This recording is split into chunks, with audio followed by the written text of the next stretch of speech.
जब हम कोई समूह देखते हैं, कोई वर्ड का समूह हमें बताना होता है, तो उसके लिए हर बार एक अलग अलग वर्ड्स होते हैं। जनरली हम लोग सुनते हैं कि किसी चीज़ के समूह को हम ग्रुप केवल नाम दे देते हैं, लेकिन ध्यान रखें कि ग्रुप हर एक चीज़ के लिए नाम नहीं दिया जाता है। हर एक चीज़ का अलग अलग प्रकार का ग्रुप होता है, उसको हम इस लिस्ट के अकॉर्डिंग समझ सकते हैं। तो चलिए बिना किसी फर्दर डिले के शुरू करते हैं, समझते हैं कि समूहवाचक जो भी शब्द होते हैं अंग्रेज़ी में उनके लिए क्या वर्ड यूज किया जाता है।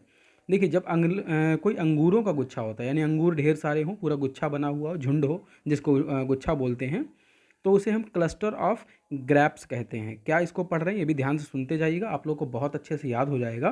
क्लस्टर ऑफ ग्रैप्स यानी क्लस्टर वर्ड यूज करेंगे, क्लस्टर यानी गुच्छों की जब भी बात आएगी अंगूर के, तो उसे ग्रुप नहीं बोलेंगे, उसे ट्री नहीं बोलेंगे, क्लम्प नहीं बोलेंगे, या कुछ और नाम नहीं देंगे, बल्कि हम क्लस्टर बोलेंगे, ठीक है।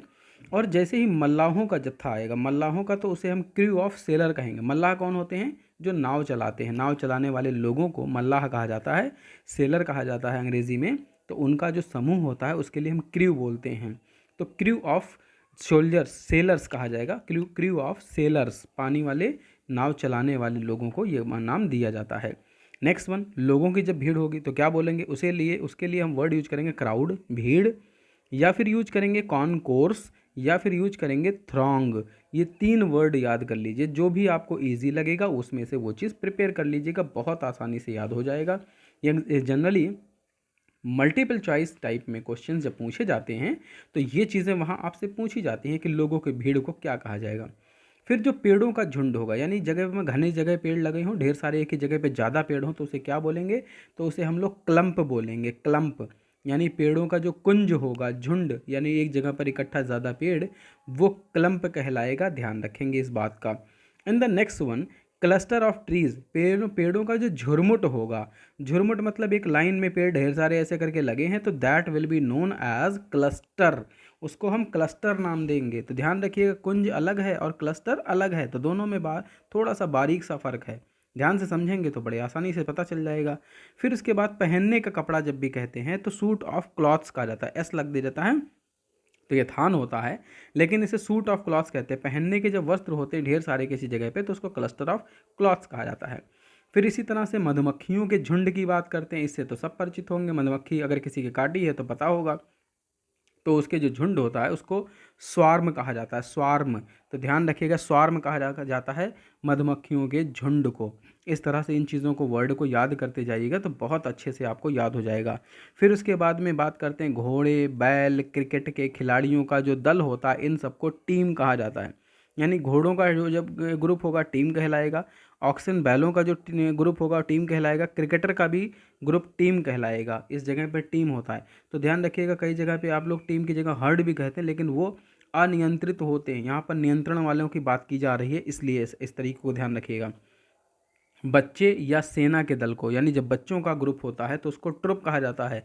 इसी तरह से आर्मी का जो ग्रुप होता है उसको भी ट्रुप कहा जाता है। तो ध्यान रखिएगा, ट्रुप ऑफ चिल्ड्रन और आर्मी, यानी दोनों के समूह को हम ट्रुप कहते हैं। इसी तरह अभिनेताओं का, ढेर सारे अगर एक्टर्स हैं यानी एक्टिंग करने वाले लोग, ट्रुप उनको भी कहलाते हैं, वो भी ट्रुप कहलाते हैं। जो म्यूजिशियंस होते हैं उनको भी ट्रुप कहते हैं, ये भी ध्यान रखें आप। याद करते चलिए साथ साथ। मछलियों का जो ग्रुप होगा उसे हम सोल बोलेंगे, SHOAL, शोल। शोल मीन्स होता है मछलियों का जो एक समूह एक ही जगह पर जब मौजूद हो, तो ढेर सारी मछलियाँ आप जब वर्ड यूज करते हैं तो उसको सोल वर्ड के लिए आप इंडिकेट करेंगे, ठीक है। तो जहाँ कन्फ्यूज़न लगेगा आप देखिए कमेंट्स के थ्रू अपना क्वेश्चन पूछ सकते हैं, इसके लिए आप पूरी तरह से स्वतंत्र हैं। लेकिन वीडियो पसंद आ रहा हो तो प्लीज़ लाइक ज़रूर करें और दोस्तों के साथ शेयर ज़रूर करें। और चैनल पे पहली बार हैं तो चैनल को सब्सक्राइब जरूर कर लें, जिससे आने वाले वीडियो आपको टाइमली भाई मिलते रहें आपको। नेक्स्ट वन देखते हैं कि जब पर्वतों का समूह होता है, श्रृंखला होती है, तो उसको चेन बोला जाता है। यहाँ पर एक वर्ड और याद करिएगा, रेंज। रेंज भी कहा जाता है, RANGE। तो पर्वतों की श्रृंखला को रेंज भी कहे जाते हैं। घटनाओं की जब श्रृंखला होती है उसको सीरीज कहा जाता है, एक के बाद एक आने वाले होते हैं। और सिपाहियों और व्यापारियों की जो टोली, ग्रुप होगा, उसको कहा जाएगा कंपनी, कंपनी ऑफ सोल्जर्स या फिर मर्चेंट्स। इसी तरह से मवेशियों का, अब देखिए जानवरों का झुंड, ये अनियंत्रित वाले आ गए यहाँ पे, तो उनको ड्रोव कहा जाता है, DROVE, ड्रोव ऑफ कैटल, जिन्हें हर्ड भी कहते हैं, तो ड्रोव भी कहा जाता है। और फिर उसी तरह से जब चूज़ों का समूह होता है, यानी मुर्गी के जो छोटे छोटे बच्चे होते हैं, तो ब्रूड ऑफ चिकन्स। तो ब्रूड वर्ड याद रखिए। इनको आप 2 से 3 बार आप पढ़ेंगे, वीडियो को आप 2-3 बार देख लीजिए, अच्छे से याद हो जाएगा, गारंटी है इस बात की। आप ध्यान से समझें बस उस चीज़ को, तो बहुत आसानी से याद हो जाएगा, बहुत कुछ टफ नहीं है। अब देखिए, लड़कियों या फिर स्त्रियों का जो समुदाय होता है, समूह होता है, उसको बेव कहते हैं, BEVY, baby of ladies and girls. तो ध्यान रखें, बेबी नहीं बोलना है, बेबी, बीवी ऑफ लेडीज़ या गर्ल्स। तो स्त्रियों का जो ग्रुप होता है, समूह, उसको हम बेबीज़ कहते हैं। एंड जहाज़ों का जो बेड़ा, यानी जहाज़ जो होते हैं, पानी वाले जहाज़ ढेर सारे एक जगह पे ऐसे आके खड़े हो जाएं, तो उनको फ्लीट कहा जाएगा, फ्लीट ऑफ शिप्स, वहाँ पे उनको कहा जाता है।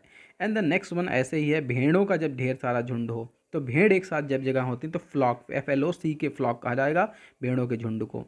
फिर उसी तरह से डाकुओं की टोली। अब डाकू कौन होते हैं? जो लुटेरे डकैत ये सब होते हैं, उनकी टोली को हम लोग गैंग बोलते हैं। यानी गैंग ऑफ लुटेरों के जो होते हैं वो गैंग ऑफ वासेपुर देखा होगा सबने, तो गैंग ऑफ रॉबरर्स कहा जाएगा।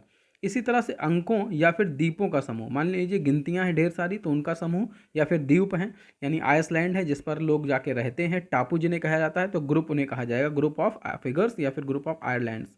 नेक्स्ट वन, मवेशियों, बकरियों या हिरणों, इन सब के झुंड को कहा जाता है हर्ड। देखिए अभी बताया था अभी ऊपर, तो हर्ड कहते हैं, heard of cattle, heard of goats या फिर डियर, इनको कहा जाएगा।